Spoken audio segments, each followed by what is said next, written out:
Agradeci muito o convite que me foi formulado para estar aqui hoje conversando com o senhor, que foi quem formulou o convite, e tive a oportunidade de dialogar rapidamente.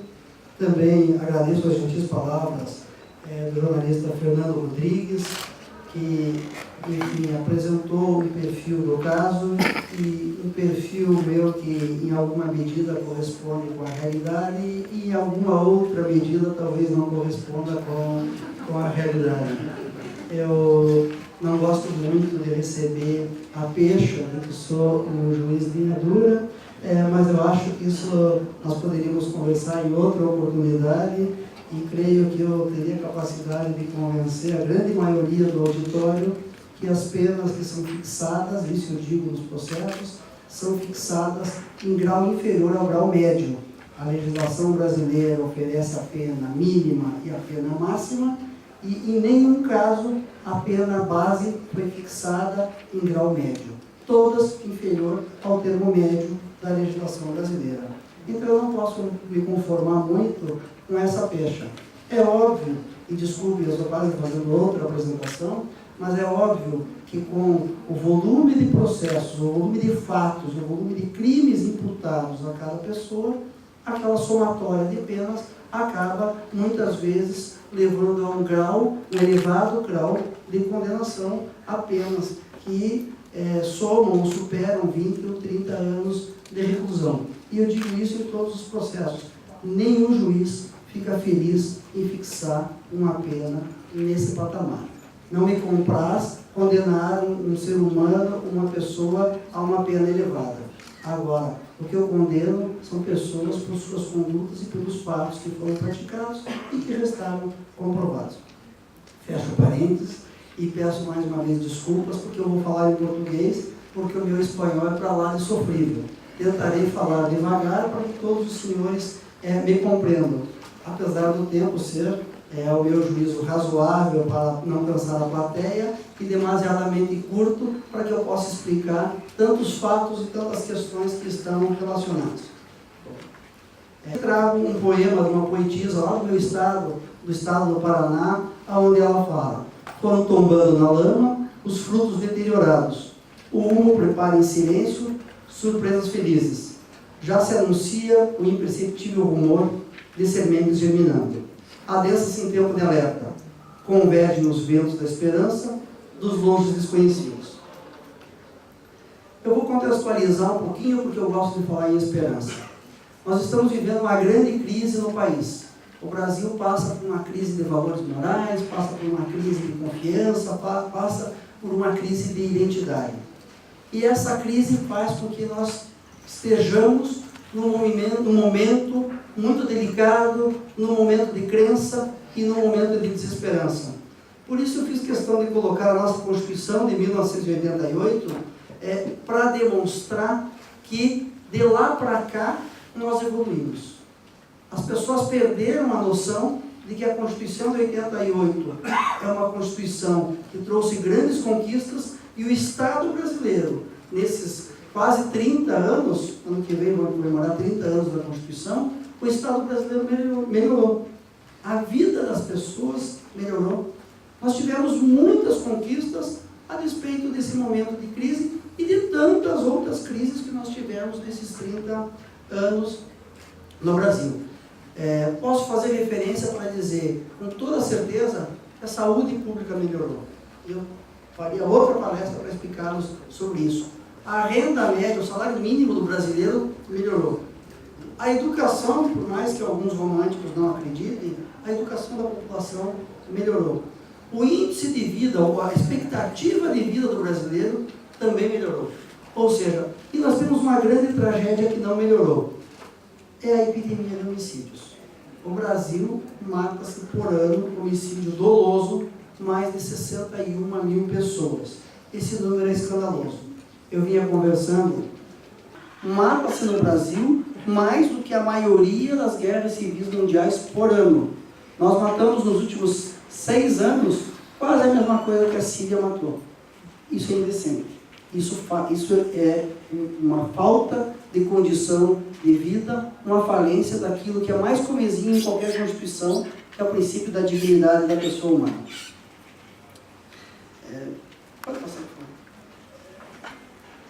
alguns slides, alguns dados estatísticos para demonstrar aquilo que eu fiz referência, que matamos muito mais do que na Índia, que tem quase 1 bilhão de pessoas vivendo naquele país.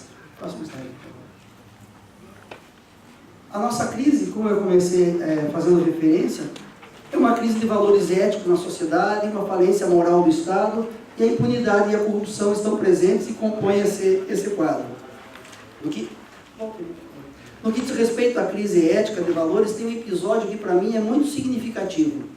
Agora, no início desse ano, os policiais militares do Estado brasileiro fizeram uma paralisação e deixaram de ir às ruas.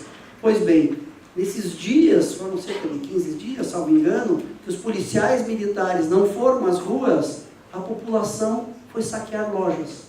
A criminalidade granjeou, como se nós estivéssemos dependendo do nosso comportamento da existência de um policial em cada esquina. Ou seja, os valores éticos e morais, aquilo que se aprende em casa, na escola, ou mesmo que se aprende na igreja, não estava presente. As pessoas não conseguiam se controlar. A falta de policiais fez que homicídios e muitos homicídios fossem cometidos no estado do Espírito Santo. Que lojas fossem saqueadas e que as pessoas ficassem trancadas dentro de casa. Só para ilustrar um episódio, tem a notícia próxima, porque eu vou muito ao Espírito Santo, uma pessoa me disse: o síndico do meu condomínio quer comprar uma árvore para cada apartamento para as pessoas se defenderem com medo de ataques que poderiam sofrer nas ruas. Aquilo foi o caos e isso é um pequeno dado da falência moral da sociedade, que está a depender do policial estar naquela esquina. E desvio muito grave e muito elevado de recursos públicos que poderiam estar financiando saúde, educação, segurança, enfim, financiando aquilo que a Constituição Federal de 1988 garantia ou prometeu para os seus cidadãos e, infelizmente, cumpre muito mal. Trago aqui uma palavra de um cientista político brasileiro que diz: a crise brasileira é uma crise ético-política antes do que econômica. Se a economia do Brasil é pujante e se a economia do Brasil é importante para o Brasil e também, por que não, para a América Latina, a crise econômica brasileira, ela decorre não da falha dos fundamentos da economia local, mas ela decorre da crise de confiança. Confiança interna e confiança externa. Ninguém se sente habilitado hoje, ou ninguém se sente tentado a investir num país que você não sabe qual é o cenário de segurança que vai gerar para aquela pessoa que fez investimentos. Próximo slide, por favor. Na verdade, esse cenário, esse caldo todo do Brasil não tem sido muito bem tratado do ponto de vista político-legislativo. Nós temos poucas leis e temos alguns avanços, mas são tímidos em relação àquilo que poderíamos fazer para combater essa desconfiança, ou principalmente para combater a criminalidade que existe. O poder público brasileiro, notadamente o poder legislativo, age por reação àquilo que, de um modo geral, a sociedade ou a imprensa noticia. Pois bem, eu vou dar alguns exemplos. Nós tivemos uma coisa odiosa, que foi um estupro coletivo de uma moça no Brasil. Qual é a resposta? A resposta não é melhorar a segurança, a resposta não é maior atenção para a segurança das mulheres. A resposta foi simplesmente mudar a lei e aumentar a pena para quem pratica crimes desse jaez. E não é a primeira vez que isso acontece. Isso já aconteceu com problemas de outras ordens, transformando aquele crime em hediondo ou aumentando as penas. Nós não adiantamos, nós não mudamos a sociedade com o Código Penal. O Código Penal é uma resposta, mas nós mudamos uma sociedade com verdadeiras e efetivas políticas públicas. E no que diz respeito à criminalidade organizada, eu tenho que reconhecer que nós tivemos alguns avanços. Tivemos principalmente o avanço da lei de colaboração, que permitiu que nós progredíssemos e investigássemos. Mas, ao bem da verdade, nós também temos, e eu vou falar isso um pouquinho adiante, algumas reações e algumas relativizações que vão ocorrendo nesse cenário.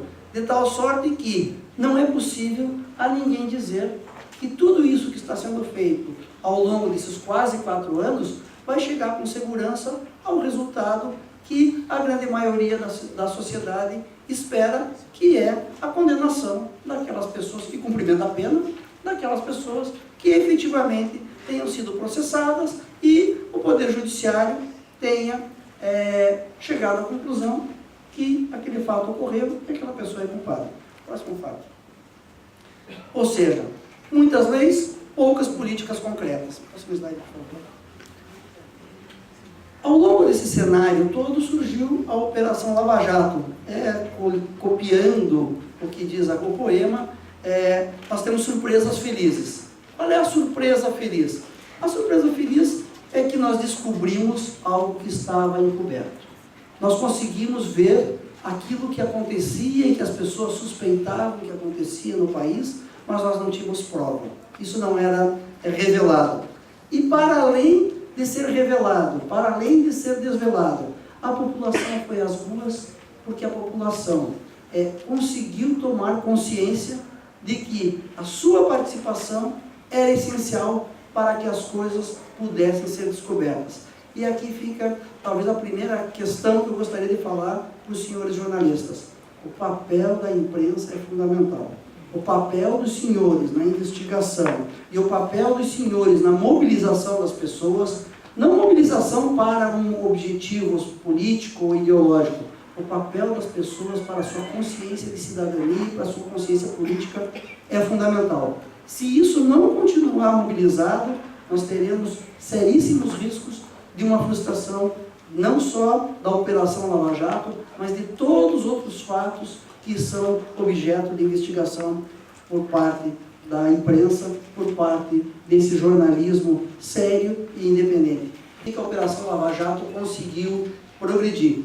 Eu digo que nós tivemos alguns fatos anteriores, outras operações, é o caso da Operação Banestado, muito conhecido no Paraná, e conhecido no Brasil, porque decorria da evasão de divisa, remessa de dinheiro para o exterior. Nós tivemos uma operação chamada Satyagraha, tivemos uma operação chamada Castelo de Areia, e essas operações, bem ou mal, não chegaram ao êxito que a grande maioria das pessoas acreditava que ela poderia chegar, por diversos problemas que não cabe aqui mencionar. Mas o fato é que essa experiência frustrada permitiu que as pessoas começassem a trabalhar e soubessem, tanto a polícia como o Ministério Público, trabalhar junto com forças-tarefas, trabalhar de modo coordenado e saber qual era a linha que deveria seguir para que não caísse naquilo que foram os erros, ou pelo menos os ditos erros pelo Poder Judiciário, das operações anteriores. Ou seja, esse fato anterior foi muito importante como aprendizado. E eu verifiquei da programação do evento do Copim, vocês vão conversar entre vocês sobre as experiências de cada um da política de investigação, do jornalismo que os senhores fazem. Pois bem, essa experiência é muito importante. É importante porque nós não podemos repetir os erros e cair nos problemas que aconteceram outras vezes. Mas além dessa mudança de comportamento do Ministério Público e da Polícia, também houve uma mudança de comportamento do Poder Judiciário. Se o Poder Judiciário até então sempre foi muito refratário às prisões preventivas, no caso da Operação Lava Jato, houve muitas prisões preventivas e decretadas em primeiro grau, mantidas em segundo grau, mantidas em terceiro grau e mantidas em quarto grau. Ou seja, o Brasil é um país que tem praticamente 4 graus de jurisdição, o que pode gerar causar estranheza aos senhores, e várias destas operações, ou quase a totalidade das prisões, foram mantidas não apenas por mim, ou pela minha turma que eu faço parte, mas também pelos 2 tribunais superiores. E essa mudança de paradigma foi fundamental, porque todas as pessoas que apostaram contra o sistema, todas as pessoas que apostaram que conseguiriam se livrar dos processos judiciais da mesma forma como outras pessoas se livraram dos processos judiciais no passado, todas essas pessoas viram que as suas apostas eram frustradas, porque suas prisões foram mantidas, porque os casos prosseguiram e porque elas foram processadas e muitas condenadas. Justificando, por favor. própria slide. Outra mudança de paradigma processual, que ao meu juízo é bastante importante, é o que eu chamo de fim da ingenuidade. O Poder Judiciário brasileiro acreditava que nós precisávamos de uma prova direta, de uma prova concreta, de uma prova material, insofismável, de que alguém recebeu dinheiro em espécie, ou alguém recebeu dinheiro no exterior, ou que alguém tem dólar em sua casa. Pois bem, essa prova não existe. Em nenhum país do mundo se exige essa prova. Porque a corrupção é um crime cometido às sombras, às ocultas. Ninguém passa recibo. Não é um crime que você tira uma fotografia, não é um crime que as pessoas testemunham. Pelo contrário, é um crime cometido entre duas pessoas e, no mais das vezes, estão agindo em seu comum acordo, tanto o que paga quanto aquele que recebe. E essas pessoas têm o pacto da humildade, ou seja, ninguém quer declarar. E esse fim da ingenuidade, ou seja, é estabelecermos que nós temos que ter um outro tipo de estándar regulatório. E qual é? É prova acima de dúvida razoável. A Operação Lava Jato é uma operação talvez fácil de explicar, e vou tentar explicar para os senhores na sequência, mas muito difícil de provar. Por que é difícil de provar? Por todas essas circunstâncias que eu falei para os senhores. Alguém recebe aqui, ou combina aqui, outra pessoa paga na conta de uma quarta pessoa. Como é que nós sabemos que aquele que fez o acordo, aquele servidor público que fez o acordo ou que se omitiu, é o mesmo titular daquela conta que está no nome de uma offshore sediada em um país, cuja conta está em outro país? São fatos complexos de prova. Agora, quando nós reunimos elementos probatórios, que eu chamo, eu e a jurisprudência mundial, enfim, prova acima de dúvida razoável, ou seja, aquela convergência de muitos indícios, e não podem ser poucos, tem que ser muitos, de tal forma que eu acredito, se não 100% dos senhores, mas muito próximo disso, lendo um caderno processual, diriam, essa pessoa cometeu esse crime.